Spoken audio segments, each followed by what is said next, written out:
ஆஹா மெல்ல நட மேனி என்னாகும்.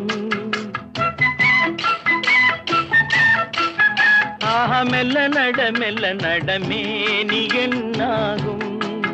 முல்லை மலர் பாதம் நோகும், உந்தன் சின்ன இடை வளைந்தாடும், வண்ண சிங்காரம் குலைந்து விடும்.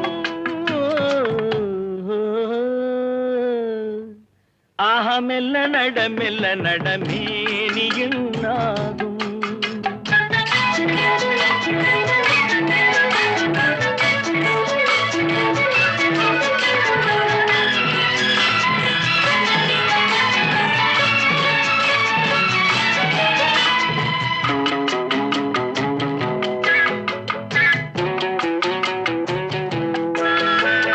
படுக்கையை இறைவன் விரித்தான், வரும் பனித்திரையால்